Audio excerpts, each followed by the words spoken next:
Ya estamos. Hola a todos, ¿cómo están? Bienvenidos.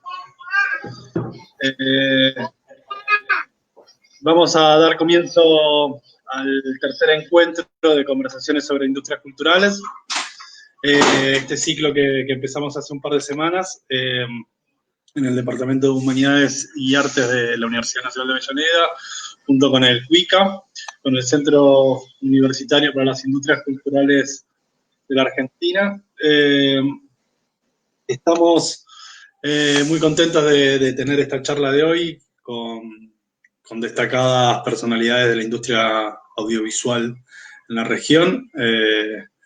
Esta charla es sobre el sector audiovisual, específicamente sobre el cine, y se suma a los otros encuentros que hemos tenido para conversar de esta situación que estamos atravesando en todo el mundo, y en particular en nuestra región, en América Latina, para ver qué consecuencias ha traído esta crisis sanitaria en cada uno de los sectores de las industrias culturales. El CUICA, nuestro centro universitario, está especializado en trabajar temáticas vinculadas con las industrias culturales.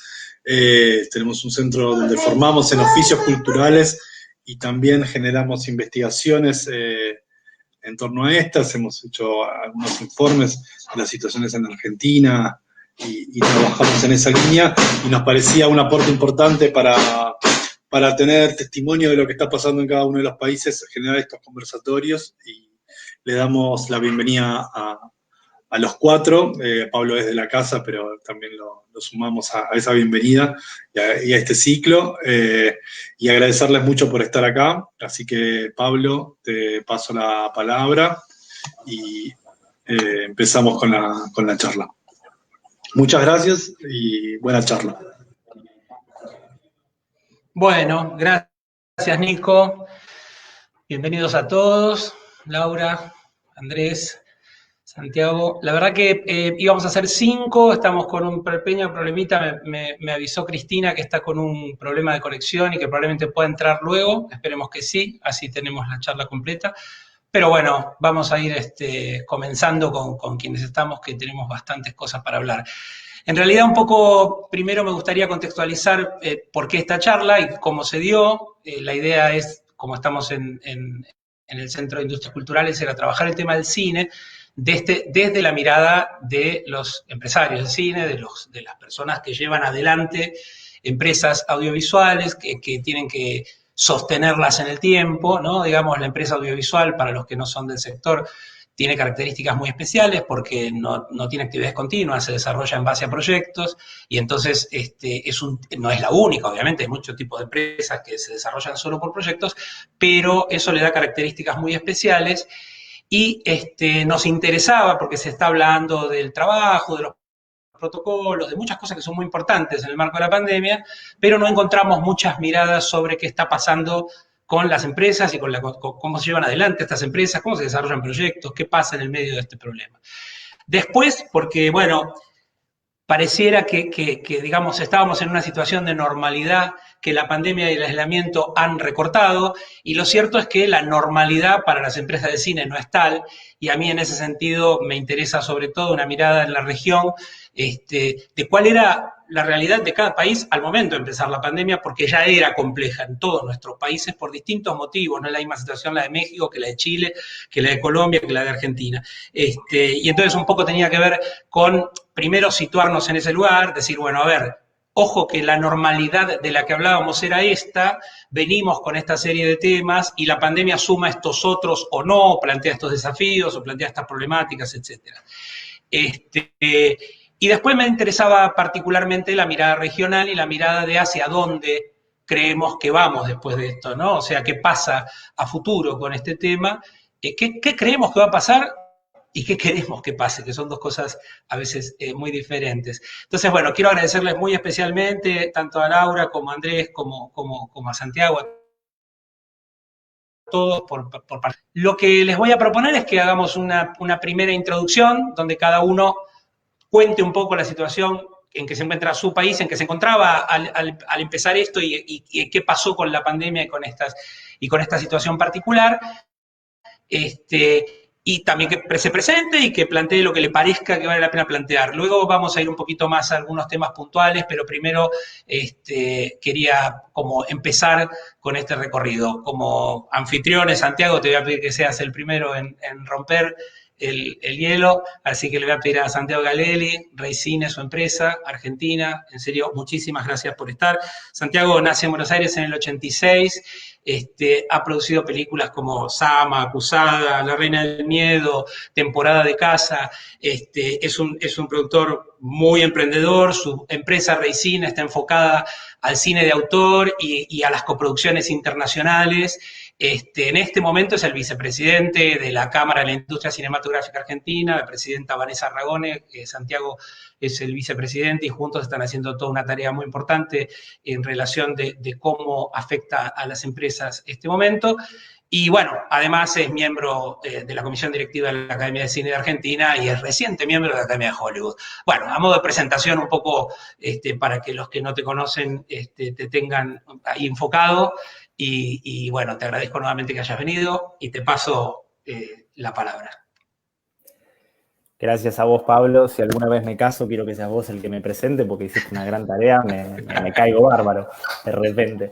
Bueno, yendo un poco al punto, casualmente hace algunas semanas ya, en un intercambio con Variety, nos habían preguntado un poco desde la Cámara cómo nos sentíamos y en qué situación pegó la pandemia. Tengo que hablar de varias cosas. En primer lugar, a mí me da un poco nostalgia aquel futuro promisorio que adivinábamos para el cine argentino con el cambio de signo político, un signo político que al menos en nuestras primeras conversaciones nos daba la sensación de que tenía un entendimiento más profundo del cine como industria y grandes planes para estos próximos años, planes que tenían muy en cuenta el desembarco de las plataformas en nuestro país, con un interés estratégico importante en la región, y también una idea dinamizante de un sector que es un sector muy valioso, con un impacto económico demostrado y que aparte tiene mucho valor agregado y una tradición cultural importante dentro de nuestro país. Dicho esto, al mismo tiempo, muy rápido nos enteramos de parte de las nuevas autoridades del Inca que el organismo estaba en una situación financiera de mucha fragilidad, con dificultades para afrontar pagos pendientes a productores. Y eso en particular se ha agravado muchísimo a raíz de la pandemia. No sé si los y las oyentes conocen en detalle cómo funciona la ley de cine en Argentina, pero el Inca recauda financieramente, es una entidad autárquica que su dinero proviene de algunas fuentes. Una de las principales es la taquilla cinematográfica, un porcentaje de cada ticket que paga un espectador o una espectadora para ver una película va al fondo de fomento y es con eso que se dispensan herramientas financieras y económicas para fomentar la producción de cine nacional. Por supuesto que esa canilla pasó de ser una buena cantidad de millones al mes porque el attendance en Argentina estaba en un buen momento y había tenido un año pasado interesante, bajó a cero, con lo cual los recursos de los que puede bastarse hoy el instituto son muchísimos más limitados.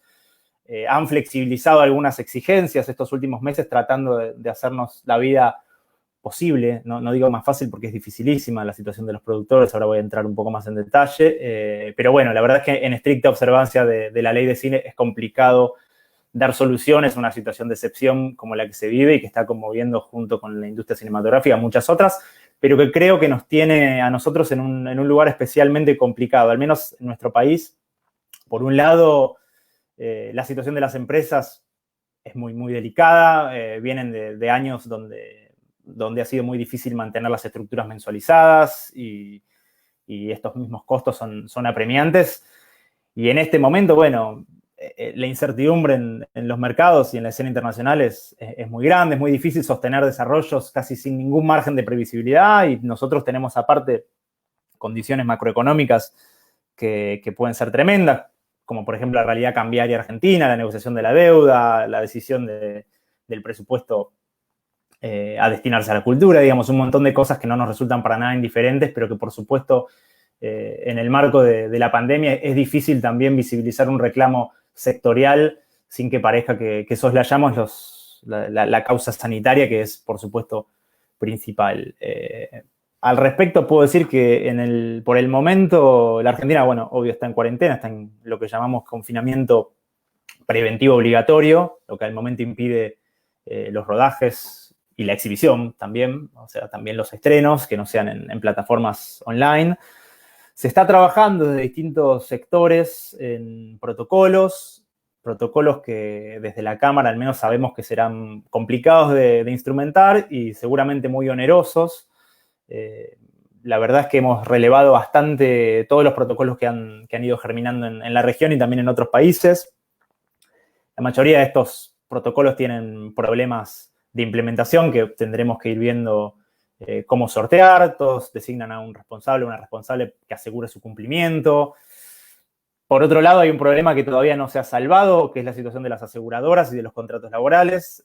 Más allá de que uno respete estos protocolos, todavía no hay una compañía de seguro que nos ampare a los productores y productoras en el caso de que tengamos que suspender la filmación y pagar, por ejemplo, todos los contratos o hacer un recambio completo de equipo técnico mientras mandamos a la anterior a cuarentena. La verdad que, hasta donde tengo entendido, esta situación solo se destrabó en países como Inglaterra, Francia o Estados Unidos, donde ha habido beneficios específicos del Estado a esas compañías con un paquete de estímulos para reactivar el sector, pero bueno, son sectores también con una importancia económica diferente. Puedo decir que en algunas provincias donde el virus ya ha sido aparentemente controlado, aunque bueno, sabemos lo dinámico que es esto, hay pasos adelante y pasos atrás todo el tiempo, están trabajando especialmente en algunas medidas de fomento para traer rodajes. Todavía no ha habido, que yo sepa, pruebas piloto. Por supuesto, estamos todos muy atentos. Tengo que decir también que han habido medidas de ayuda por parte del gobierno. El grueso de los trabajadores y trabajadoras cinematográficos no han podido aprovecharlas por la situación de contratación que tiene nuestro sector. Sí hubo un apoyo privado de Netflix coordinado a través de la Academia de Cine para trabajadores y trabajadoras que se vieron suspendidos en la mitad de una labor, pero todavía estamos a la espera de algún paquete de medidas específico para los trabajadores y trabajadoras que les permita sortear estos meses donde obviamente si no generan ingresos, mejor dicho, si no trabajan, no tienen manera de generar ingresos. Y las productoras estamos en ese lugar incómodo donde también estamos sosteniendo en la medida que podemos nuestra estructura a la espera de un mejor momento, pero en un contexto casi sin certezas, donde aparte hay aliados históricos internacionales que también cesan de existir o ponen freno a las ayudas, o bueno, también una idea de cuello de botella, tanto en la exhibición como en el desarrollo, que se viene cerniendo. Sabemos que todo lo que no se está estrenando estos meses va a competir por muy pocos espacios cuando se reactive la cadena, en una situación que, por ejemplo, vimos el caso China, que abrieron los cines y volvieron a cerrar porque no iba nadie, que es también lo que está pasando. De hecho, me hace acordar, incluso en estos países donde las aseguradoras parece que van a cubrir a las producciones que se frenen en caso de COVID. Bueno, ahí el problema pasan a ser los actores y actrices que no tienen ninguna necesidad económica, sobre todo los más importantes, de volver a trabajar y dicen, ni a palos, aunque haya una aseguradora, me la voy a jugar en un contexto de pandemia, me voy a meter en un set con 200 técnicos y técnicas para contagiarme y no poder trabajar el resto del año o morirme o enfermarme. En fin, esa es un poco la situación en Argentina, complicada, con un sector en el que también a veces resulta difícil encontrar consenso porque es un sector amplio, diverso, en eso radica su potencial, pero también la dificultad de encontrar una solución a la medida de todos los actores que están en el camino. La verdad que la actividad cinematográfica en Argentina sin el apoyo público es absolutamente impensable y es una actividad muy controlada donde los gremios tienen un peso específico muy importante. Hay una interlocución pendiente con ellos también. Digamos que buena parte de estos protocolos exigen al menos revisar o repensar algunos aspectos del convenio laboral habitual. Son conversaciones que es difícil llevar adelante en este contexto y a la vez sabemos lo que hace falta cuando se trata de alinear voluntades políticas para que ocurran las cosas en cuanto a tiempo y no se tiene tan claro si va a valer la pena, porque esto de repente nos dicen que faltan 2 meses, de repente puede extenderse hasta 1 año y medio. En fin, es un trabajo que de a ratos se vuelve un poco frustrante, pero que es un poco lo único que tenemos por delante mientras desarrollamos nuestros proyectos a la espera de que la situación tome algún cariz más o menos definitivo. Esto es lo que puedo decir sobre la actualidad argentina. Ya me deprimí. Deprimimos todos.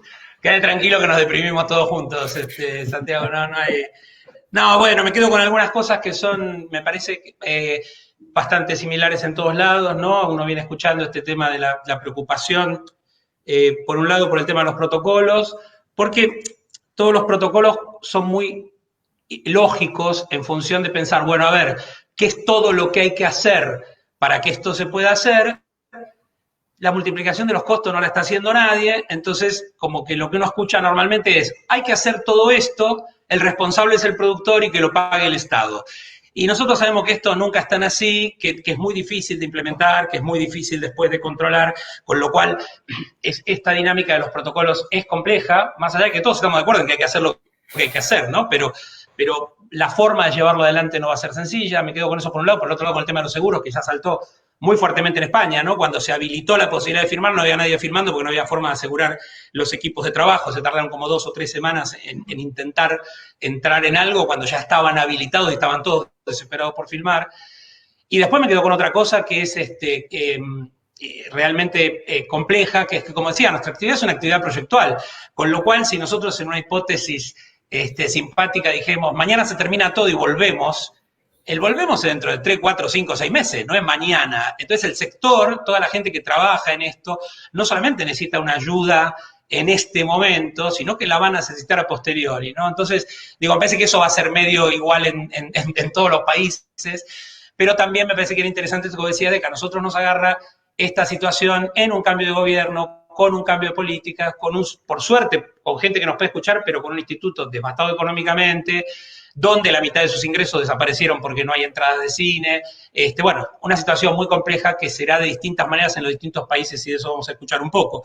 Pero bueno, me parece que como introducción está más que allí. Yo les comento genéricamente que si bien voy a pasar la palabra, todos pueden, los que están escuchando, mandar sus comentarios y como verán, ahí recibimos un saludo de Vanessa Ragone, la presidenta de la Cámara. Muchas gracias, Vanessa. Vamos a ir viendo sus comentarios y tal vez podamos responder algunas cosas si quieren preguntarlas. Voy a darle la palabra entonces ahora ¿cómo se llama? A Laura Imperiale. Laurita, estás allí en México. Laura es una productora argentina que está en México desde hace muchísimos años, 79, te fuiste para allá, ¿no? Como en el 80, no sé, pero hace muchos años que vive allí. Desde el año 90 trabaja como productora y productora ejecutiva de muchísimas películas, películas que han participado de muchísimos festivales internacionales, El crimen del padre Amaro, bueno, El coronel no tiene quien le escriba, 5 días sin Nora, que ganó aquí en el Festival de Mar del Plata el premio a la mejor película que produjo Laura. Laura también ha trabajado activamente en política audiovisual, ha estado vinculada, ha sido jurado de los fondos de fomento de la actividad, ha sido jurado en festivales y es docente de las 2 instituciones probablemente más importantes en México no quiero desmerecer al resto, pero por lo menos de las más reconocidas, que son el Centro de Capacitación Cinematográfica, el CCC, y el Centro Universitario de Estudios Cinematográficos, el CUEC, de la Universidad Autónoma de México. Bueno, gracias, Laura, por estar con nosotros y te paso la posta a vos ahora entonces para que nos cuentes un poco qué está pasando allá. Hola, qué gusto.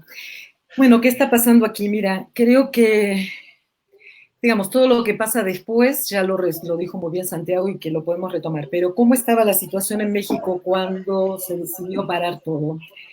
Hasta ese momento, bueno, había muchas producciones, en México se estaban produciendo alrededor entre películas y series, unas 40 producciones que tuvieron que parar a partir del 15 de abril. Nosotros lo que podemos, A diferencia de lo que nos cuenta Santiago de Argentina, lo que nosotros sí podemos decir es que México estaba en un desarrollo de producción súper importante. El año pasado se produjeron 216 películas. A nivel de series, más o menos por año se producen entre 30 y 35 series. Hay muchísima capacidad instalada, tenemos gente que viene de todos los lugares del mundo a trabajar a México, tenemos todos los crews están formados por distintas nacionalidades y digo, como que hay un crisol de gente aquí, ahí está todo el mundo, el que quiera, hay muchísimo trabajo. ¿Qué pasa? A partir de la pandemia, bueno, todo se paró y ahí empezaron los problemas. Muchas empresas productoras empezaron a tener problemas para financiar su funcionamiento. Otras empresas tomaron por sí mismas el control de su personal. Y por el otro lado, sí, como en Argentina hay un fondo, se planteó un fondo Netflix, el cual apoyó alrededor de 1.200 personas. Y por el otro lado se creó un fondo de parte de las casas productoras privadas, digamos, de los productores privados, como más o menos unas 30, 40 personas, entre los cuales también participaron algunas personalidades del medio, como Alejandro González Iñárritu, Salma Hayek, Cuarón del Toro, etcétera, y se hizo un fondo de aproximadamente 10 millones de pesos mexicanos, que sería como $1 millón más o menos, no $500,000, perdón. Y bueno, ahorita ese fondo se echó a andar para apoyar a también la gente que trabajó el último año y que se quedó ahorita sin un ingreso. ¿Hacia dónde vamos? A nivel políticas públicas estamos en un momento muy particular porque el gobierno, que ustedes saben también hace un año hubo un cambio de gobierno, nosotros tenemos varios fondos públicos que han siempre apoyado la producción del cine mexicano, cine de autor o cine comercial de calidad o digamos o experimental. Y bueno, de estos fondos el tema es que el gobierno decidió, como estos tenían estaban constituidos como un fideicomiso, el gobierno decidió por una cantidad de malos manejos de muchos otros fideicomisos eliminar esa figura legal, digamos. Entonces nosotros ahorita nos encontramos ante la situación de repensar cómo vamos a poder recibir los apoyos públicos, con qué tipo de figura jurídica vamos a poder trabajar, porque como todos nosotros sabemos, el cine tiene la particularidad que el dinero no se gasta en el mismo año que lo recibís, sino que tiene que tener la posibilidad de gastarse durante los años, el tiempo de producción de una película hasta que llega a las pantallas, ¿no es cierto? Entonces, justamente esto ha provocado, por el otro lado, una cosa bien interesante, que es la movilización de una gran parte de la comunidad cinematográfica que se ha agrupado en distintos gremios o en distintos lugares, se han convocado para poder participar y hacer planteamientos muy concretos en relación a la política pública. Cómo llevar a cabo la cuestión del cine, sobre todo a nivel de las posibilidades de la presencia en las pantallas del cine mexicano, también la presencia de la producción mexicana, digamos, del cine nacional en las plataformas y en todos los medios de exhibición. Y por el otro lado, también es sumamente importante el reclamo de la comunidad de que la política, digamos, que la cultura sea considerada como parte estratégica de la política del Estado. Entonces creo que estamos en un momento, por un lado, difícil a nivel económico, porque obviamente la gente sí está, después de 90 días de no percibir dinero, está en una situación agobiante, si se quiere decir, pero por el otro lado tenemos digamos, lo que nos impulsa es esta capacidad de respuesta que hay por parte de la comunidad en organizarse y poder plantear nuevas maneras para de lo que se espera hacia el futuro, en tanto el apoyo del Estado a la producción de cine. Con creo que es importante destacar toda esta mirada de inclusión de otros, digamos, México es un país que tiene una pluralidad de voces, es un país que podríamos decir casi plurinacional, tiene muchas naciones, y bueno, está toda la idea de abrir el panorama o los apoyos para el desarrollo también de los otros cines, como lo llamamos nosotros, y aparte tratar de encontrar el formato de que las películas realmente lleguen a su público. El grave problema que tiene México es que si bien tenemos una capacidad instalada de pantallas muy grande, como 6.000 pantallas, el problema que tenemos es que prácticamente esas pantallas están ocupadas por el cine extranjero, sobre todo de Hollywood. Y entonces nosotros estamos ahorita ante la disyuntiva de qué hacemos con 216 películas producidas, dónde las vamos a ver o las vamos a proyectar. Entonces, una también de los trabajos que está haciendo esta comunidad que se está movilizando es encontrar esa forma de llegar al público, de tener una distribución, de llegar a todos los espacios, ¿no? Creando una red de espacios alternativos de exhibición. Y bueno, eso podríamos decir que es que creo que es un buen momento para México en ese sentido, a pesar de la crisis económica y a pesar de que no sabemos todavía si vamos a contar o no con los apoyos que veníamos contando por parte del Estado, porque hay que encontrar estos caminos que están poco claros. Y por el otro lado, tenemos en relación a lo que viene, aquí se han elaborado varios protocolos de seguridad para ver de qué manera vamos a regresar. Se supone que a partir de agosto vamos a tener la posibilidad de volver a funcionar, a poder acceder a los permisos de filmación para filmar en los exteriores. Es cierto que hay gente que ya se está preparando para empezar a rodar en lugares de interior o en foros o en casas o etcétera. También hay un sector de la publicidad que prácticamente no ha parado, que ha encontrado otros formatos para tratar de cumplir con los compromisos que tenían, pero creo que hay un momento, fíjate, de esta unión de productores que están tratando de buscar el formato de ayudar a la gente con la que hemos trabajado, de apoyar. Es un fondo de ayuda que creo que tiene un valor francamente, aparte del real y económico, tiene un factor simbólico, ¿no? De decir, ok, somos una gran familia, tenemos que tratar de cuidarnos, de buscar de qué manera todos brincamos este escollo. Se presentan tantos problemas conceptuales en cuanto a qué se va a filmar, cómo se va a filmar, qué tenemos que decir ahorita, ¿no? Después de la pandemia creo que el mundo cambió en muchísimos aspectos. Pensar que vamos a seguir como antes es como extraño, no nada más por las medidas de sana distancia, sino por los cuestionamientos que se han puesto sobre la mesa, ¿no? Digamos, vemos todo lo que está pasando en el mundo, y entonces decimos, bueno, ¿y nosotros vamos a seguir filmando lo mismo? ¿Vamos a seguir diciendo lo mismo? Habría que preguntárselo por lo menos, ¿no?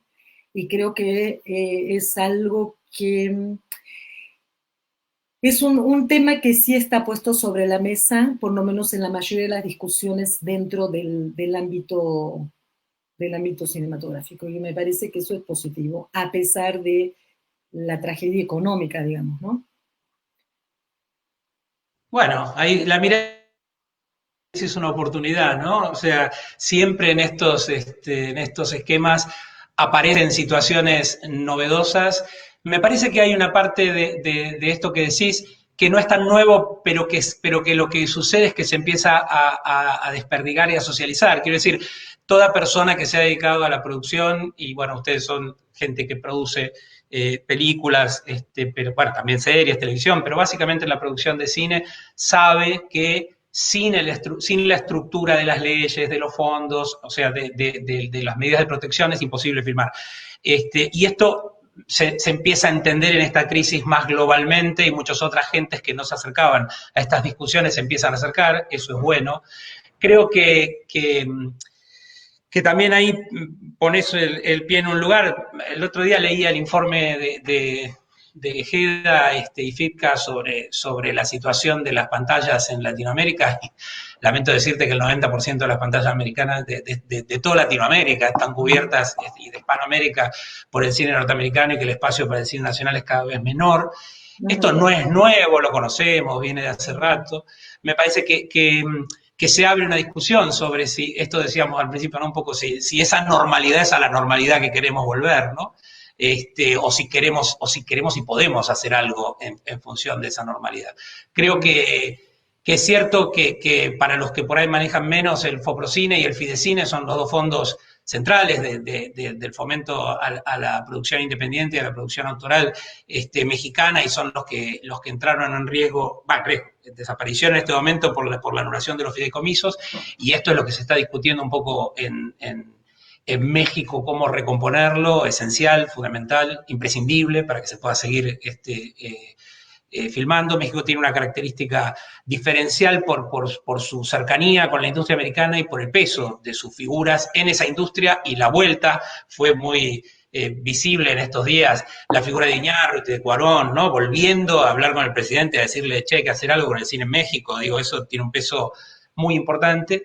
Y bueno, me parece que sí, que sumarle, digamos, a esta incertidumbre, la incertidumbre de los fondos y del apoyo político es una mezcla explosiva, ¿no? En este momento en México.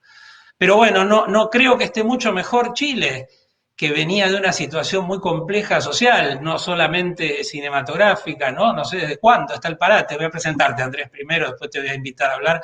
No creo que necesite mucha presentación para la gente de cine, pero corresponde que lo haga. Andrés Wood, director y productor chileno de cine, televisión y series, pero con una obra muy importante, aunque se ponga colorado, yo voy a decir, uno de los realizadores más importantes latinoamericanos en este momento, reconocido internacionalmente, con premios en todos los festivales más importantes, Goya, Sundance, Berlín, Cannes, San Sebastián, en todos lados se ha llevado algo este muchacho, y tiene una obra que incluye películas como La fiebre del loco, Historia de fútbol, Machuca, bueno, recientemente Araña, y Violetas fue a los cielos, que la llevo en mi corazón porque pude acompañarte y coproducirla, y fue un placer hacerla.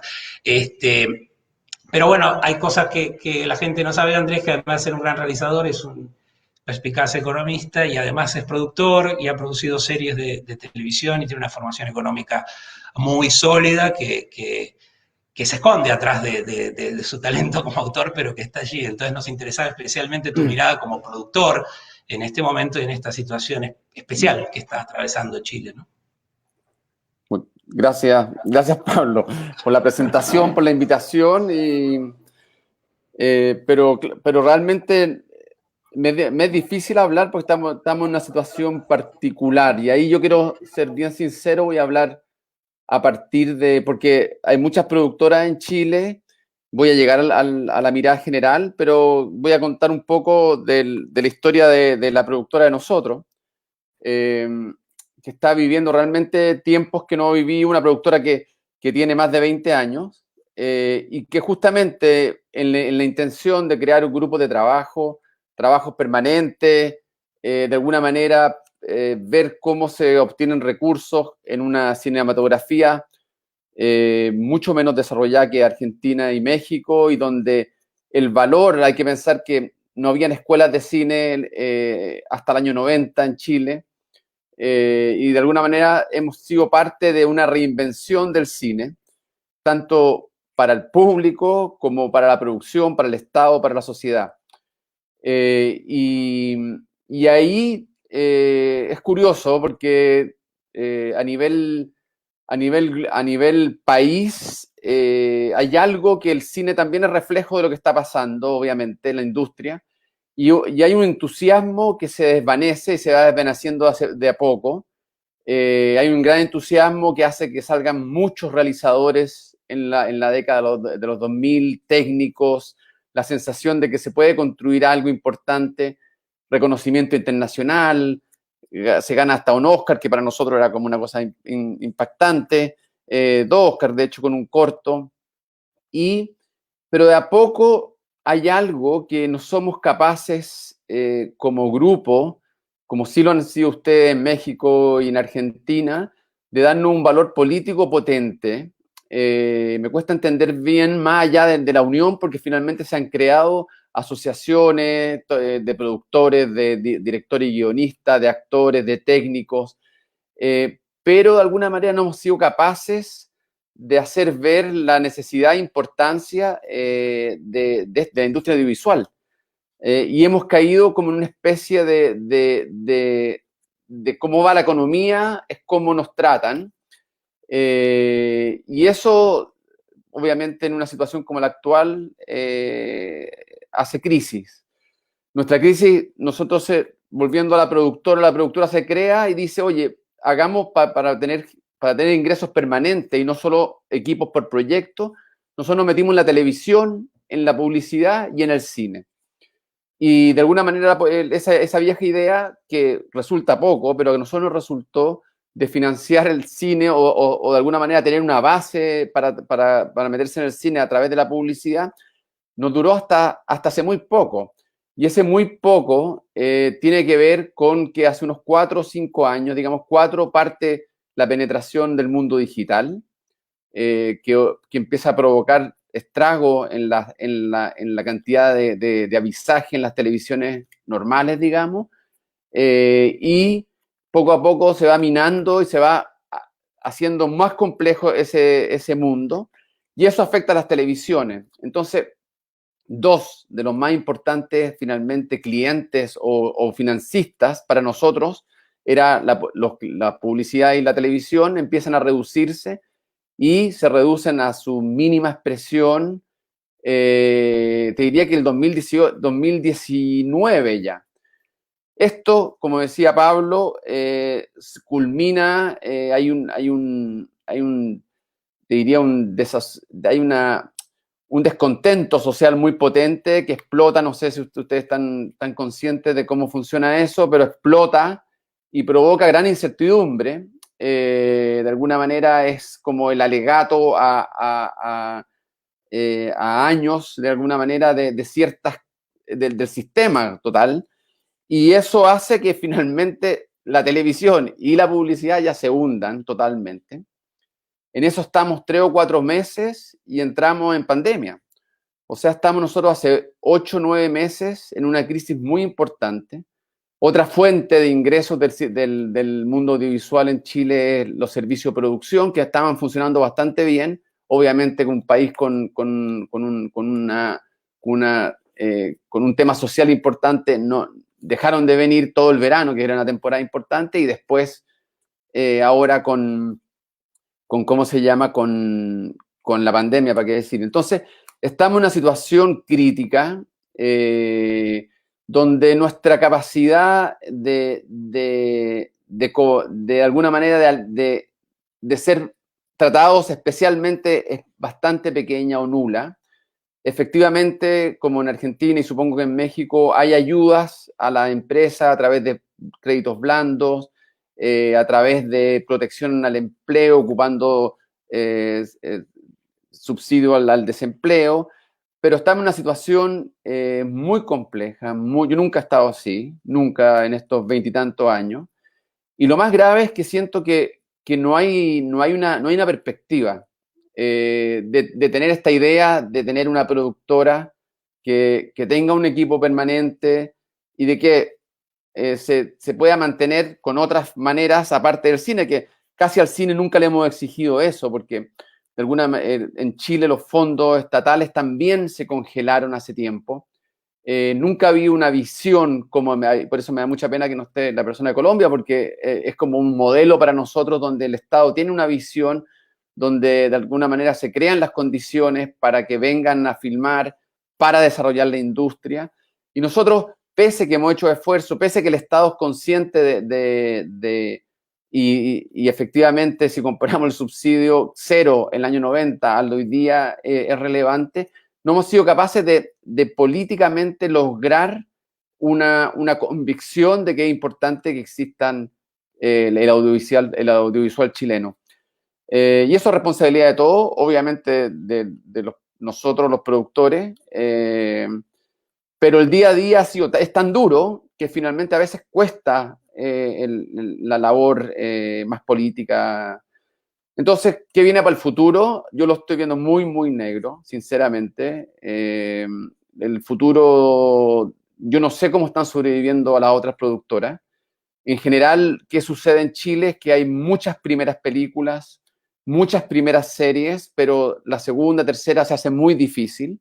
Las productoras son 2 o 3 personas que de alguna manera son generadores de empleo cuando ocurre el proyecto. Entonces, la mayor cantidad de gente está en la indefensión, o sea, absolutamente. Y por otro lado, como te decía, la televisión, que era algo que nosotros hacíamos, yo no producía teleseries, pero nosotros hacíamos 10 teleseries, 10 teleseries estaban al aire al mes en canales chilenos, y hoy día con suerte 1 o 2. Entonces estamos viviendo una crisis tremenda, y que finalmente esta idea de que los streaming van a entrar, efectivamente están entrando, pero están entrando con un número muy limitado de producciones, no es como en Argentina ni México, y ahí hay una luz, pero una luz para muy poco. Entonces realmente yo estoy muy negativo. Yo he filmado publicidad con los protocolos que hemos creado. El mundo publicitario está desarmado, realmente los protocolos está bien, funcionan bien, pero lo único que hacen hoy día es como para no morir, digamos, definitivamente. Y estamos, de hecho, personalmente estoy esperando una definición para como director hacer una serie en Colombia. Pero está muy duro, no sé, la sensación que tengo yo es que no se sabe realmente el futuro.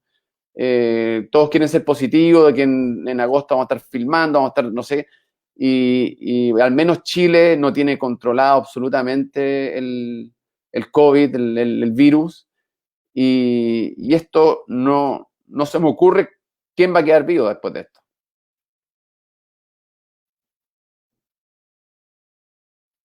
Va a ser muy grata para todos, espero que la estén disfrutando como nosotros.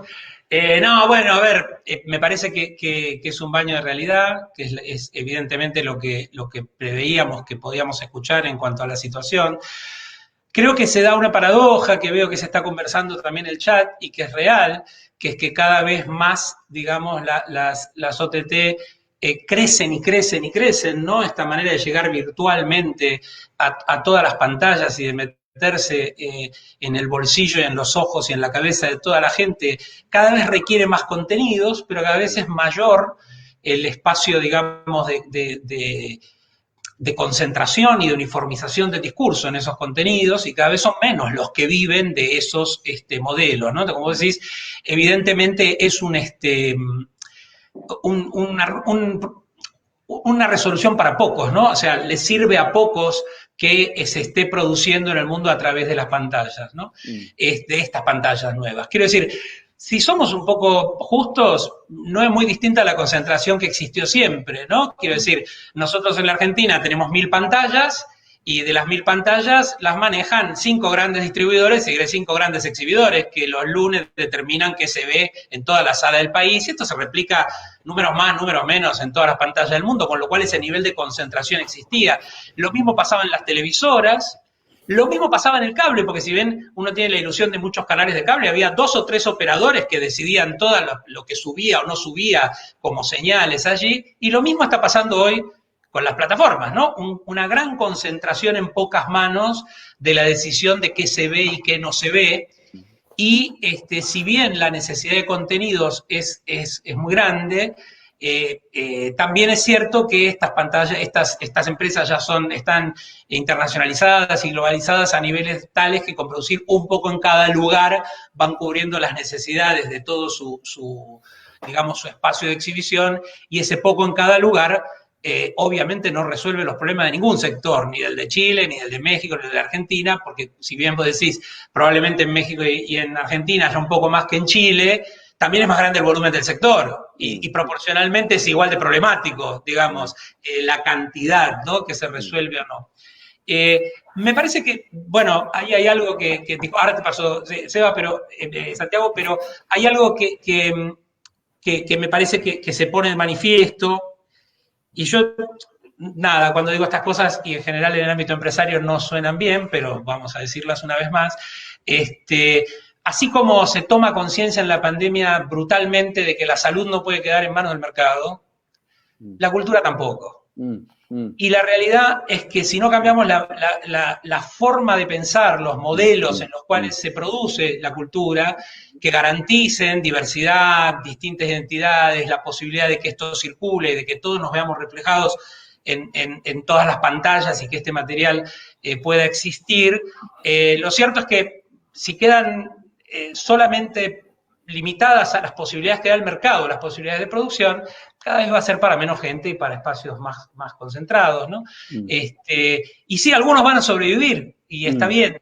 Y en este modelo neoliberal que nos han impuesto, esos que van a sobrevivir son los meritocráticos, ¿no? Los que supieron hacerlo, ¿no? Y es verdad, no hay que quitarles mérito, supieron hacerlo, pero lo cierto es que aunque todos sepan hacerlo, no hay lugar para todos, ¿no? O sea, y eso es parte un poco de lo que me parece que se viene, ¿no? O sea, el otro día cuando hablábamos con Santiago de esto y yo le decía, hablemos un poco de lo que viene, y me decía, yo soy muy oscuro en función de lo que viene, yo creo que va a ser más concentrado, peor. Entonces le digo, bueno, vamos a una cosa, hablemos de lo que viene y hablamos de lo que querríamos que venga. Te doy la palabra, Santi, a ver cómo salimos con esto. No, a mí me parece algo muy, muy interesante. Digo, recién dijiste un poco, resumiendo la experiencia mexicana, que hay una mayor percepción global de que sin medidas de de protección por parte de las autoridades es imposible filmar. Yo estoy de acuerdo con esto, naturalmente, y también lo veo emergiendo con fuerza dentro del sector. No obstante, no sé si diciendo o quisiera agregar a lo que vos decís en cuanto a la reconcentración que puede venirse, que para mí no es del todo equiparable a la que veníamos teniendo. Yo creo que estamos frente a la posibilidad de una reconcentración verdaderamente sin precedentes. No sé si ustedes vienen siguiendo la escalada de intercambio de declaraciones entre los estudios y los exhibidores en Estados Unidos. En este momento, lo que está en el centro del conflicto es la ventana de distribución exclusiva de los cines. Es decir, esos 3 meses de exclusividad que tienen los cines para tener una película antes de que la podamos ver en Netflix, en un SVOD o salga en Blu-ray o en el transaccional. Bueno, el argumento histórico que veníamos escuchando en torno a este tema es que no era posible, prescindiendo de los cines, lograr recaudaciones de 300, 400 millones de dólares, números así que exigen que de alguna manera la película sea un evento. Al mismo tiempo, lo que viene pasando a raíz del COVID es que, como vienen diciendo algunos que hacen comentarios, las plataformas están en plenitud. De hecho, los grandes estudios se encontraron con que algunos lanzamientos como Trolls, Scooby-Doo, películas tanques que estaban destinadas a las pantallas, tuvieron rendimientos económicos muy por encima de lo que esperaban en sus propios sistemas de video transaccional. Muchos de estos estudios, aparte, están desarrollando, y algunos ya desarrollaron y lanzaron al mercado, sus propias plataformas de SVOD. A mí me parece que este sistema es todavía más peligroso. Digo, hay que ver de qué lado cae la moneda, ¿no? Pero, digo, potencialmente está dado para que pueda ser incluso más concentrado que antes, porque ni siquiera tendríamos el eslabón de los exhibidores, sino que básicamente estas compañías producirían para sus propias plataformas en un esquema donde no tienen que gastar muchísimo dinero en promoción y expedición de sus copias en mercados del mundo, cuando pueden distribuirlas directamente a partir de sus plataformas. Eso por un lado. Por otro lado, yo quiero llamar la atención de algo que advierto también, que es el lugar al que nos relegan a los productores y productoras, o al que nos han relegado hasta ahora, estas plataformas. Y va un poco en línea con este pensamiento de, bueno, ¿qué tenemos que hacer con las plataformas? Acá en Argentina se ha discutido en los últimos años, pero ha cobrado, como todo con el COVID, mucha velocidad en los últimos meses, la discusión sobre si a las plataformas hay que grabarlas, es decir, si hay que cobrar un pequeño impuesto a los consumidores de plataformas que vaya a financiar el cine nacional, si hay que controlarlas y exigirles una cuota de pantalla, como pasa en algunos países de Europa, o si al revés hay que estimular su desembarco definitivo en el país para que nos den más trabajo, un volumen de producción a la altura de la capacidad instalada que tenemos en el país. Una duda que tiene muchísimos matices y es muy interesante para discutir. Al mismo tiempo, yo reviso lo que ha pasado, y podemos hacerlo en conjunto con las plataformas, cuando ya claramente han entendido cómo funcionan algunos territorios, en el caso de los territorios de habla inglesa particularmente, y es que las plataformas ya han entendido que el principal asset, el bien más prestigioso y más valioso de cualquier producto es el talento. Entonces, las plataformas ya están teniendo un diálogo directo con el talento, están contratando a los directores y directoras, contratando a los actores y actrices, y los productores, al menos, digo, acá hay gente que tiene muchísimo más recorrido que yo, pero que nos hemos adiestrado y hemos aprendido a producir de una manera que retenemos la propiedad intelectual sobre las cosas que hacemos, que tenemos un acceso al backend y al negocio, que se comparten con nosotros los beneficios de las películas que hacemos, quedamos en este esquema en un lugar plenamente instrumental, donde lo que somos es más bien proveedores de servicio, del servicio de fabricación de un producto audiovisual que ha sido desarrollado con mayor o menor participación nuestra, pero del que nunca tenemos pleno control. Ni siquiera sabemos si funciona o no, ni siquiera se nos da un espacio para opinar en relación a las métricas que manejan las plataformas, de dónde conviene o cuándo conviene lanzar productos. Digamos que no estamos dentro del negocio. Por otro lado, nos representa un ingreso más o menos predecible, que es el fee de producción que suelen pagar estas plataformas o que hasta hoy han pagado, nos permite mantener estructuras fijas. Es como un lugar de menor protagonismo a la izquierda de una maquinaria que es más frondosa y más poderosa que nunca para mí, o que está llamada a ocupar ese lugar súper principal en los discursos culturales del mundo, que tiene que ver con plataformas que ya desde hace tiempo producen los propios contenidos que estrenan con una mínima asistencia de los productores y de cierto tipo de productores, porque también este perfil de productores no encaja con todos. Hay muchísimos productores y productoras, por ejemplo, en Argentina, que se han destacado y han hecho una línea editorial, particularmente con la que Rey Cine más empatiza, que tienen que ver con criterios de otro tipo, artísticos, por ejemplo. No son expertos en fabricación de películas, digamos. Hoy por hoy en Argentina, particularmente, las productoras mejor rankeadas por las plataformas para llevar adelante las series o las películas son, bueno, aquellas que tiquean un montón de elementos. Por ejemplo, encajan más los perfiles con las productoras de televisión, que tienen otra forma de trabajar que con las productoras de cine, que por ahí tienen otra manera mucho más cuidadosa de desarrollar y de implicarse mismo los productores y productoras personalmente en esos contenidos. Contenidos de los que después no tenemos ni idea de lo que pasa. Entonces, a mí me parece que es esta un poco la óptica que tenemos que mirar sobre lo que se viene. Se vienen plataformas con anabólicos que generan sus propios contenidos y lo que es más perverso todavía o más interesante para pelear es que en ese nuevo sistema no hay, o por ahí hay algunos, pero pueden salvarse más fácilmente los reparos de los directores y directoras o de los actores y actrices que los nuestros de productores. Porque de repente, digo, lo hemos visto con algunos directores mexicanos, digo, cuando aparece la financiación y del otro lado hay un visto bueno a sus decisiones de corte final y desarrollo, bueno, hasta es incluso más gratificante para algunos, o puede serlo, para algunos trabajar directamente con las plataformas sin nosotros, que estaríamos en un lugar de intermediarios muy incómodo. Yo creo que ese es el gran meollo de la cuestión, que estaba asignado a pasar, pero que con todo esto se precipita y advierte una tonalidad como más peligrosa. Y es que, bueno, me parece que tenemos que hacernos cargo de esto, entender que es el lugar natural que los grandes grupos económicos nos van a relegar, calcular cada uno con su empresa cuál es el espacio que tiene que ocupar y también pensar en qué otras formas de proteger el cine y de consumir el cine pueden venirse. Por ejemplo, bueno, creo que es interesante ver también lo que está pasando con las transaccionales, como para ver si no hay ahí una forma novedosa de consumo que no nos excluye del todo del negocio y que nos comparte los beneficios. Ahí tenemos problemas históricos como la piratería y otros fantasmas que hasta hoy, contexto pandemia donde no podemos salir, habían estado frenando. Aparte, las transaccionales han demostrado que funcionan muy bien para productos muy esperados, muy hypeados en Hollywood, pero no se ha observado lo mismo con cine independiente cuando han habido algunas iniciativas recientes de poner a valorizar el catálogo. La verdad que lo que ha funcionado es lo que ha sido gratis, o en Estados Unidos lo que lanzaron los estudios en estos sistemas. Así que para mí puede ser un poco peor de lo que vos planeas ya con la óptica de lo oscuro, y sin duda que se van a abrir oportunidades para quienes puedan reinventarse, pero da la sensación de que va a ser todo más concentrado si no nos movemos y organizamos para evitarlo los que pensamos que tiene que ser de otra manera. Eso quería aportar. ¿En México también, Laurita? Pero creo que nosotros lo que tenemos que hacer es tratar de encontrarle la vuelta. Quizás yo tengo todavía, ya sabes, esta idea de que siempre hay que buscar un camino nuevo. Yo creo que va para allá.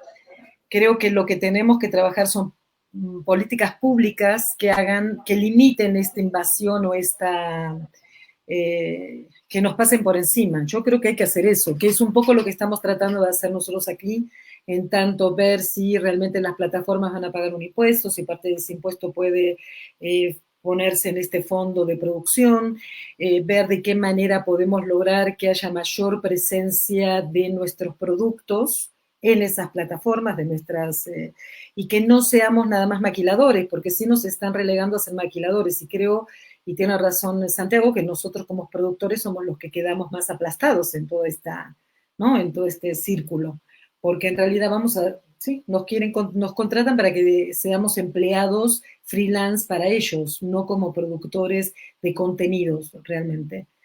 Pero creo que sí, que la clave está en eso, que realmente a pesar de lo difícil que pueda ser o parecer, tenemos que trabajar sobre las políticas públicas. Creo que de alguna manera en México hay una coyuntura que pareciera que permitiría este tipo de acercamiento, y creo que en Argentina, calculo que este cambio de gobierno debería estar a favor de encontrar una manera de limitar la presencia, porque sobre todo, aparte, es que nos están formando como personas, ¿no? Están formando nuestra idea, qué pensamos de nosotros, cómo nos vemos. Es terrible. Si te lo pones a pensar, vamos a hacer ahora. También todo esto de la pandemia lo que ha hecho que la gente se quedara en casa, que cada vez tengamos mayor consumo de productos en la casa. Aquí también se hizo una experiencia de una proyección, se abrió un cine para ver qué pasaba y no fue nadie prácticamente. Vendieron $200 de todo un día de un cine abierto. Entonces, bueno, ¿cuándo eso se va a echar a andar? Pues quién sabe. Está. Ahora, creo que nosotros en ese sentido en México sí estamos planteando muy fuertemente la cuestión de armar un circuito alternativo que nos permita tener como un movimiento, no sé, hacia digamos, tratar de tener una presencia en el imaginario de la sociedad. Eso es lo que estamos tratando de hacer. No puedo decir que lo vamos a lograr. Es cierto que el algoritmo nos mata, porque ahí está la historia. Vos lo que me entre en el algoritmo, los 10 primeros minutos se aceptó, que genial, y si no, fuera. Es así. Pero bueno, yo trato de ser más, ¿cómo te diré? Pensar que todavía podemos lograr encontrar un camino. No me puedo rendir, ¿sabes? No puedo pensar que ya hacia ahí vamos, y entonces, porque si no voy y me cuelgo. Como no quiero. Eso está bárbaro y bienvenido sea, porque si no, nos pasan por arriba. Menos mal que seguimos teniendo esa actitud. Por eso me puse de rojo, ¿viste? Estoy de rojo porque contrasto un poco. Creo que me parece que se abre una cosa interesante. El otro día yo leí acá una nota que salió en un diario sobre que consultaban a gente del sector, y un poco obviamente cuando ellos hablan de gente del sector, hablaban del sector de la distribución y la exhibición, porque se hablaba de lo que viene en el sector de la distribución y exhibición, no de la producción, ¿no? Entonces se hablaba un poco de esto, ¿no? De cómo sería la vuelta al cine, pim, pum, pam. Y yo sigo escuchando las profecías autocumplidas, ¿no? O sea, esta idea de que la gente quiere ver esto, y como quiere ver esto, esto es lo que vamos a hacer, y como esto, y desconocen la matriz básica de la instalación de la necesidad en el producto, que ya, de adorno para acá, la escuchamos 200 millones de veces en 100 años, pero en lo público sigue siendo como un misterio, ¿no? Entonces aparece como esta cosa de esto es lo que la gente quiere, y como esto es lo que la gente quiere, esto es lo que pido, y vos sos, como decís, maquilador, productor, ¿no? De lo que yo necesito, porque yo soy el que sé lo que el público quiere, y como soy el que maneja las redes de distribución, por eso decíamos, esta gran concentración lleva también a una uniformización de los discursos, porque evidentemente empieza esta cosa de que todos pensamos que quiere el otro desde el mismo lugar, y esto es lo de la profecía autocumplida, ¿no? Sin mirar que en esa misma lógica, en los últimos 50 años, lo que quiere el público ha variado, en función de distintas formas también de trabajar ese gusto, pero que a medida que se va agotando lo van reinventando, ¿no? Quiero decir, la aparición de las sagas, ¿no? De los Avengers 14, de los superhéroes y todo, es de los últimos 10, 15 años. Para ahí los chicos más jóvenes creen que el mundo siempre fue así, pero eso no era lo que se veía, ni en cine, ni en plataforma, ni en televisión, a nadie le importaba nada, eso era para los chicos, no eran películas en serio. Entonces digo, bueno, más allá de la discusión sobre esto, se ha construido, y eso se va a agotar como se agotaron otros discursos y van a construir otro. Entonces, me parece que ahí las políticas de Estado hay que entenderlas, y en eso coincido, y me parece que esa es la discusión que se viene, no como la salvación del que trabaja en esta actividad, sino como la preservación de la diversidad, de la democracia y de las identidades culturales. Y ese es el lugar de la discusión. ¿No? Digo, me parece que ese es el lugar de la discusión que tenemos que dar, porque si no va a ser muy oscuro, sin lugar a dudas. Está claro que ya ni siquiera te necesitan. Yo en ese modelo que vos planteabas recién, Santiago, veo la diferencia, ¿no?, en la que se fue transformando los producers americanos, ¿no? El producer como el tipo que pensaba el proyecto, lo desarrollaba y lo llevaba hasta el final, después el que se lo vendía al estudio, después cuando los estudios se convirtieron en corporaciones de abogados, que se los vendieron a las corporaciones de abogados, y entonces termina siendo un señor que trabaja para otros que deciden qué se ve, ¿no? En ese marco habrá seguramente posibilidades de que haya un marco de creatividad, de que haya un marco para destacarse, siempre lo hay, ¿no? O sea, eso es lo que, esa ilusión de la meritocracia es lo que mantiene vivo el sistema. Pero bueno, me parece que sí, sin duda la discusión vendría por ahí. De hecho, a ver, si somos honestos, nunca dejó de estar ahí. No es que aparece ahora con esta lógica esa discusión. Esa fue la discusión que llevamos adelante desde los últimos 50 años, ¿no? O sea, salvando una primera etapa de las leyes que tenían que ver con el impulso de la industrialización en los países en los 30, 40, 50 y el trabajo, ¿no? La matriz de la ley argentina tiene mucho que ver con eso. Ya cuando en los 60 empieza a discutirse el problema de las identidades culturales y de la diversidad, esta es la matriz de discusión que venimos llevando. Pero nos han sacado de ese lugar. Por ahí es un lugar para volver. No sé, ¿cómo está eso en Chile, Andrés? ¿Existe? ¿No existe? Tengo el cerebro dividido, como siempre, y el corazón no. Yo tomo lo tuyo. Yo creo que sinceramente nosotros, porque es distinto, de nuevo. No me acuerdo exactamente cuántos habitantes son en Argentina, pero en México son más de 100 millones, ¿no es cierto? Ustedes tienen mucho, o sea, Brasil crea leyes de protección que mueven una industria inmensa. Nosotros de alguna manera estamos siempre como pidiendo prestado, esa es la sensación que tengo yo. Estoy hablando de Chile, ¿no? Y eso es muy complejo, muy, muy complejo, porque me quedo con tus palabras. O sea, si algo me ha aprendido, vimos a Boris Johnson incluso, diciendo lo feliz que lo habían tratado en el sistema de salud público, digamos, después de quererlo destruir, es que la cultura, este es un tema público, de la cultura y del mundo audiovisual, ¿no es cierto?, particularmente.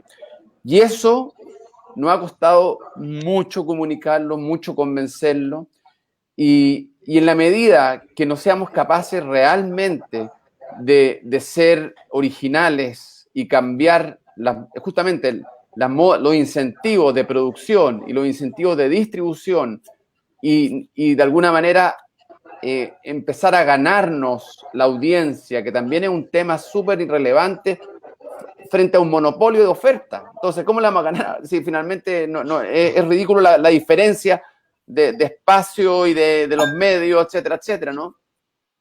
Entonces yo siento que realmente hay que creer eso. Y lo veo, eso sí, como no lo veo fácil en un país que de alguna manera vivió un bienestar económico que se va a reducir hoy día, donde en estas dos crisis que hemos vivido el tema cultural casi no ha estado presente y el tema audiovisual menos, donde hay una desprotección al trabajador audiovisual tremenda, pero también hay desprotección finalmente Chile es un país que supuestamente cambió un 40% de pobreza, extrema pobreza, a un 10%, pero ese 30% con un miedo a volver a ser pobre terrible. Entonces, de alguna manera vivimos en un tipo de sociedad que el cine se tiene que incorporar y creer que vamos a cambiar las maneras de relacionarnos. Y como realizador, a mí me da rebeldía esto.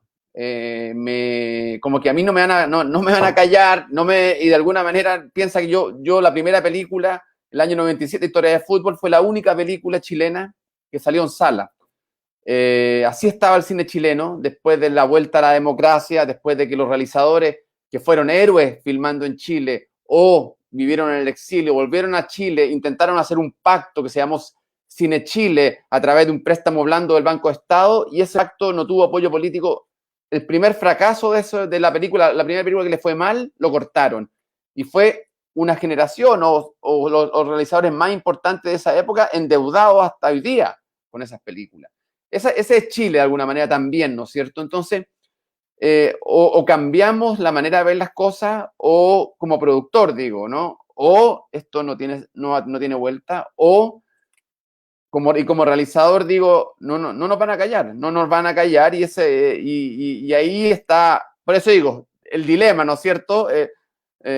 Porque yo creo en el medio, creo en la necesidad. Es un país que en los últimos 10 años tiene 3 leyes de películas. 3 películas que han impactado tanto como para hacer leyes.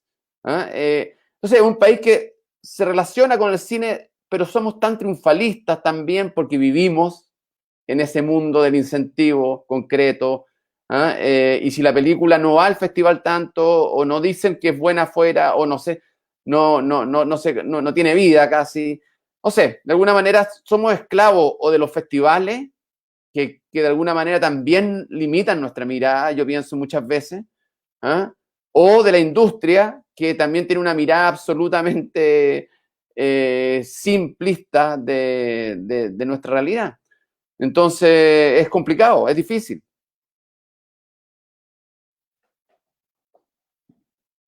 O sea, las películas se están legitimando en el mercado, se están legitimando en los festivales, se están legitimando en la crítica, no se están legitimando por su esencia y sus valores culturales, que son las que deberían defenderlas, digamos, ¿no? Y que permitirían esa diversidad. Me parece que se abre un espacio interesante. Creo que hay algo que vos dijiste ahí que no es menor, que tiene que ver con los volúmenes, ¿no? Nosotros tenemos una actividad que siempre funciona con mayor volumen, ¿no? O sea, uno de los motivos por los cuales nuestras leyes existen es que el volumen de mercado no alcanza y hay que salir a compensarlo. Y obviamente no es lo mismo en Brasil o en México que en Chile, ¿no? O en Argentina. Digo, por ahí también parte de lo que tenemos que empezar a pensar es que tal vez la salida es regional y no por país, ¿no? Empezar a pensar en cómo hacemos para trabajar esto. Yo estoy muy cansado, después de 40 años de discutir con los políticos, de que todos entiendan que el cine es un espacio de ocio o entretenimiento, y que los más cercanos entiendan que es un alimento para el espíritu. Y de ahí no pasás a otro lugar. Entonces, si no saltamos esa valla en la relación con la política, estamos en el horno. O sea, si sigue siendo un espacio donde esto lo hacemos porque es bueno para el alma, digo, no, acá hay otras cosas en juego que son tan complejas como la necesidad espiritual o como la necesidad del ocio y del entretenimiento, ¿no? Y eso tiene que ver con los sistemas de legitimación. Creo que sin lugar a dudas el tema de las productoras y de las empresas es un lugar complejo en este lugar, porque precisamente cuando terminamos hablando solamente de lo artístico, del alma, del entretenimiento, lo que se pone en juego es la mirada del realizador y no necesariamente el fenómeno industrial que esto implica y el fenómeno que requiere en términos de construcción, de producción y de posibilidad de existencia de una mirada diferente, ¿no?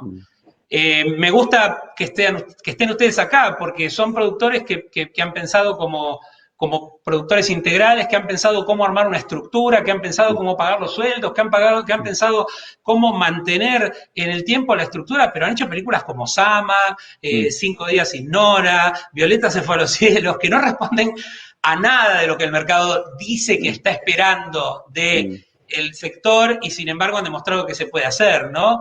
Entonces, ¿cómo es eso? ¿Cómo sienten esa pelea cuando se plantean películas que están tan lejanas a lo que se supone que demanda el espectador? Y no señala a nadie, habla el que quiera. Bueno, ¿qué te diré? Yo creo que en definitiva por eso elegimos hacer lo que hacemos, porque hacemos esas películas. Si no, no tendría, digo, yo no podría ver mi actividad nada más que desde el punto de vista económico. Digo, me parece que mi acercamiento al cine por lo menos fue desde ahí, ¿sabes? Como una producción de contenidos y no una que sí me permitiría vivir, pero no para para hacer negocios, no sé. Es verdad que hoy, digamos, hay que reconocer y entiendo que el cine, dentro del ámbito del entretenimiento, como parte del ámbito del entretenimiento, hoy es una de las actividades que mayor, que económicamente es la que produce más beneficios, ¿no? Por eso Hollywood es tan importante y por eso nos acallan y nos toman todas las pantallas, porque francamente no es nada más una penetración ideológica, sino que también es un negocio, porque recogen millones y millones de dólares que les permite seguir armando su imperio. Pero bueno, creo que nosotros hemos tratado de alguna manera, lo dice de alguna manera, cada uno de nosotros hemos tratado de buscar un formato de poder seguir comprometidos con lo que pensamos que es la mirada que queremos compartir con el público y buscar un formato donde podamos sobrevivir y poder mantenernos dentro de la actividad. No sé. Yo estoy de acuerdo con Laura, creo. Digo, no sé, una vez un productor, nosotros en Rey Cine empezamos muy jóvenes a producir películas. Claramente no era la mejor idea para la gente que nos rodeaba, y la verdad que creo que nadie que pueda evitar hacer cine debería hacerlo. No sé, hay algo de que podemos llamar la vocación. Me viene a la mente otra frase de algún productor argentino que me dijo que un productor nunca conoce el éxito, en el mejor de los casos conoce el alivio. Y es cierto que la verdad que si uno se pone a pensar en el riesgo al que se somete como persona, al que somete a su compañía, en particular cuando se trata de aventuras como las 3 películas que mencionaste, y en el caso de Sama tengo para aportar que es sin duda una de las mejores historias de mi vida, pero también la más dramática y con más vueltas de tuerca, y muchas veces sentí que iba a ser la última, de Rey Cine al menos. Tiene que ver con un llamado vocacional y con una pasión que creo que no tiene que ver con la métrica, con lo que la gente quiere. Que por otro lado, Pablo, me parece que ya a esta altura hasta las mismas plataformas saben lo engañosos que son esas mediciones de grandes volúmenes de datos, que lo único que te cuentan es un estado del mercado, pero después aparecen siempre hitos que son absolutamente imposibles de predecir y que cambian el campo de juego para siempre. Digo, así se evoluciona, son cisnes negros, no sé, así se generan nuevos discursos verdaderamente desafiantes, así se cambia una vida, no produciendo lo que la gente quiere ver según cuando deja de ver las películas que ya están, sino es una mirada siempre hacia atrás. Yo creo eso en realidad, que las métricas siempre nos dicen cómo era, no cómo va a ser, ni permiten vislumbrar qué hay que hacer. Pero bueno, la verdad que la respuesta es más bien aspiracional y tiene que ver con que creo que, así como habrá productores de diverso estilo, hay algunos que tenemos una pasión por el cine.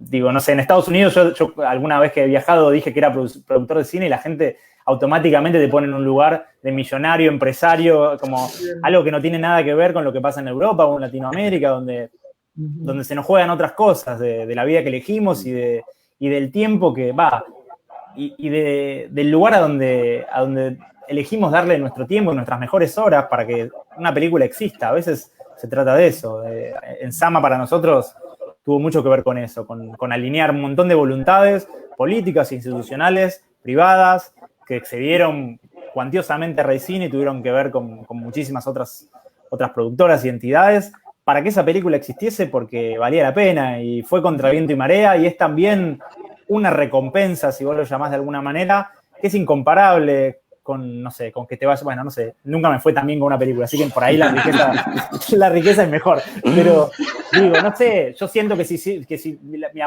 apuesta de Rey Cine o de las productoras es estrictamente comercial y hay un fracaso, bueno, es durísimo. En cambio, si Sama o si una película así es un fracaso comercial, bueno, mala suerte, pero de repente hay un bastión de la cultura que puede hacer que un montón de... La hicimos, está ahí. La vivimos, y es lo que después también va pasando el tiempo y te enterás que es el motivo por el cual un montón de estudiantes eligen este camino o se sienten convocados especialmente o creen que hay una manera distinta de contar las cosas. No sé, en mi caso es un poco esa la respuesta, no es muy empresarial, pero no sé si somos empresarios. Es que me parece que un poco apuntaba a eso, ¿no? A entender a romper esta idea de que todo productor quiere ser un productor exitoso que gane el Oscar y meta 2 millones de espectadores. ¿No? Pareciera que hay un único norte que marca cómo se produce. Y en realidad los productores, como los realizadores, tenemos motivaciones diferentes y tenemos motivaciones que nos llevan a hacer cosas diversas en distintos momentos y, y por distintos motivos, ¿no? Y en ese sentido me parece que tenemos una tarea importante en términos de refundar la imagen del productor en el sector incluso, ya no hablo de los espectadores, ¿no? Esta cosa de que entendamos qué espacio cumplen estas empresas, qué espacio cumplen los productores. Yo hace ya 7, 8 años que dejé la producción y que me dedico a la educación, entonces lo puedo mirar con tranquilidad, distancia y hasta con cierto humor y decir, vamos muchachos que se puede. Cuando estaba dentro, te la cuento, ¿no? Era complejo.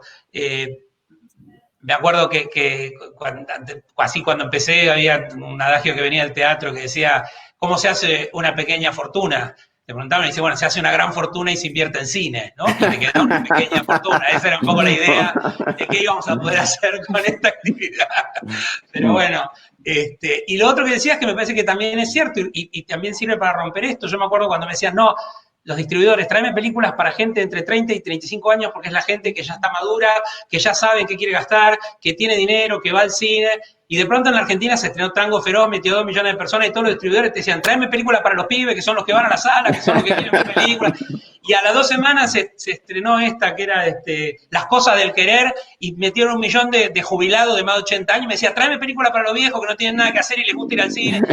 Siempre vas atrás, ¿no? de la demanda, sin lugar a dudas. Ojalá fuera claro para los demás también, ¿no?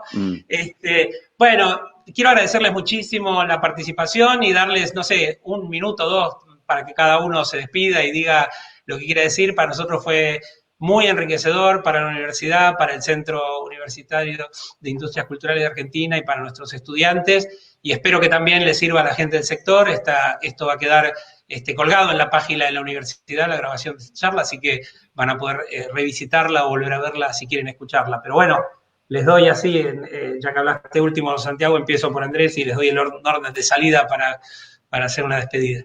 No, bueno, gracias por la invitación y nada, me subo un poco al último comentario, ¿no? A mí todas las veces que me ha ido muy mal y muy bien, pero que me ha ido bien, siempre ha sido contra el presagio de los grandes conocedores. Yo tengo una anécdota divertida, la película la que mejor me ha ido, de hecho, tengo una reunión como productor con los exhibidores, que costaba meter la película, qué sé yo, 2 días antes del estreno. Y el exhibidor va y me dice, linda la película, linda, sí, pero ¿cuándo vas a hacer algo que lleve gente? Yo le digo, no sé, no. Y hizo un récord el primer día y me llamó el mismo exhibidor, yo sabía, me dice. Y es un poco, yo siento que un poco ahí lo que dice Pablo es verdad, nadie sabe. Y al menos yo, la única razón, o sea, no la única a esta altura, pero una de las razones más importantes de estar en lo que estoy es que soy ingenuo, pienso que los contenidos pueden provocar cambio, siento que hay muchas historias necesarias de contar y diría que en la televisión que hacemos y en el cine que hacemos, nunca estoy involucrado si es que no me importa mucho o me da mucha curiosidad o me interesan mucho los personajes. Y eso es como lo que hablábamos antes, un poco una vacuna, tengo una inmunidad en la medida que pueda hacerlo, obviamente, una inmunidad frente a la necesidad y a la rebeldía de seguir haciendo. Así que eso, y muchas gracias y ojalá, y disculpen el pesimismo como productor, porque como productor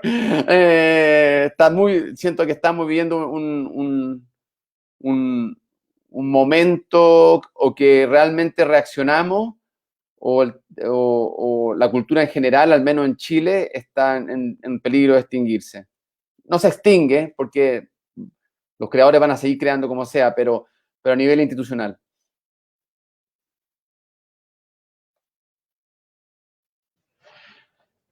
Una despedida. También. Nada, eso. No tengo mucho. Gracias. Gracias por la invitación, Pablo. Siempre un gusto verte. ¿O me estás hablando a mí o estás hablando no? Estoy, Nico, Es que no escuché. hay un problemita. No. Está perfecto ¿cómo se llama la persona? Ese acting que hace que está tocando teclas. Sí, claro. ¿Ahora estoy? Sí, perfecto. Bien, bárbaro, ¿no? Tenía un problemita con el sonido, no entraba mi voz. Entonces yo hablaba y decía que te agradecía la despedida y te dejamos colgado ahí, pero le pasaba un poco la posta a Laura para que también se despidiera con nosotros. Bueno, por un lado, gracias por estar aquí. Por el otro lado, sí es cierto que el panorama está un poco con nubarrones, pero sí creo que más allá de que nosotros seamos productores, creo que este tema no nos toca nada más a nosotros, nos toca a todo aquel que se dedica a esta actividad. Entonces, que en realidad, y por eso siento que este momento que estamos viviendo en México, donde realmente todas las actividades, las diversas actividades de la industria se han juntado para tratar de conformar o de abrir un camino para donde transitar todos juntos, me da cierta, no quiero ser, cierta perspectiva de futuro. Sé que está súper duro, hay muchísima gente que se siente terminada, acabada, pero creo que no es nada más en la actividad cinematográfica, sino en todos los aspectos no hablemos del teatro, no hablemos de la danza o X, ¿no? Yo creo que nuestra tarea es tratar de buscar el camino para que sí se entienda que la cultura es prioritaria y que los estados tienen que ponerla como base primordial en todas sus actividades de gobierno y en sus presupuestos, y que tienen que dar los espacios y que tienen que reconocer que somos eso que hacemos, no lo que nos traen, ¿no? Eso nada más es, como sabes, yo siempre muy fogosa en mis términos. Bueno, ¿qué les digo? Es así, pertenezco a una generación que tuvo toda esa energía, ¿no? Y trato de conservarla a pesar de los tiempos. Gracias, Laura. Santiago.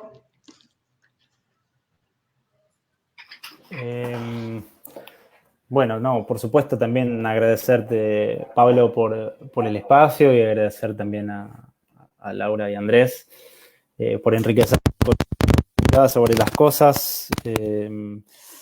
Yo creo, la verdad me parece, estoy casi convencido de que estamos viviendo un momento histórico que acelera muchísimos procesos que por ahí estaban en marcha, que será disruptivo y que seguramente tenga consecuencias para el lenguaje cinematográfico, para la estructura general en la que las películas son producidas y consumidas, sin duda también para los realizadores y realizadoras, para todo el sector. En lo que me atiene por mi lugar en CAIC, nosotros estamos trabajando en no solamente, CAIC es la Cámara Argentina de la Industria Cinematográfica, una entidad que nuclea a 35 productoras, entre ellas las más representativas, creemos, del sector, por defender no solamente la cultura, sino también el trabajo y que la supervivencia de la cultura, que por supuesto es prioritaria, no se lleve puesta la ética laboral, digamos, que no derive en la precarización de todos los que hacemos cine. Para esto la incorporación del Estado es crucial. Me parece que habrá discusiones complicadas para dar en el futuro cercano, pero también creo que, como en todo momento bisagra, van a aparecer oportunidades.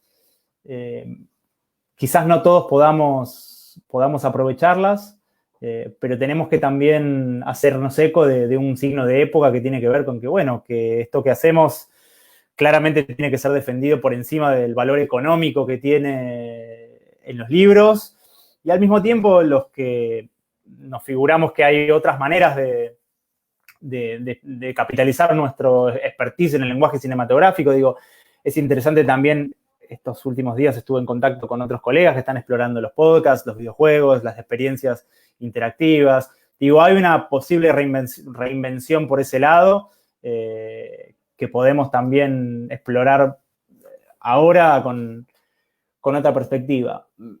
La verdad que creo que es eso, hay que estar alertas, hay que tratar de encontrar unión junto a los colegas y sobre todo tenemos que aprender a defender en voz bien alta el cine como un valor cultural, como la voz de una nación, no solamente como un ocio o un entretenimiento o algo que claramente puede ser reemplazado por otra cosa si deja de servir.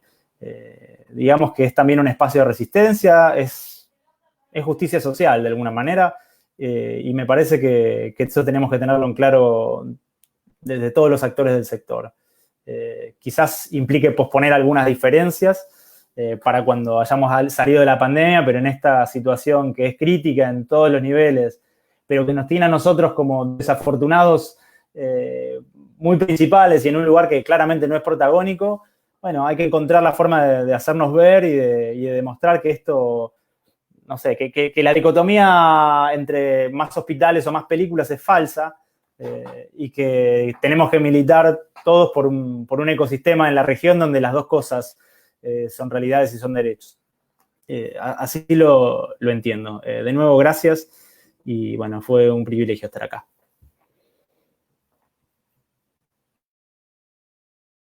Visuales, tengo en este momento casi, de nuevo estoy sin sonido. ¿Ahora sí? Ok. Me toca, digo, como director de la licenciatura en Artes Audiovisuales, cerrar con un mensaje un poco más optimista para mis casi 1000 estudiantes y para todos los estudiantes de cine y audiovisuales de la región. Coincido en que los países no se terminan, las cosas no se terminan, digamos. A veces cuando estamos en el medio del camino, las cosas se ven muy oscuras. Me acuerdo cuando fue la explosión del 2001, me llamó un amigo desde España y me dijo, venite para acá, ahí no se va a poder vivir más. Y yo le decía, quedate tranquilo, nos vamos a levantar y vamos a volver a existir, y tuvimos etapas maravillosas. Y creo que eso va a volver a pasar, no solo...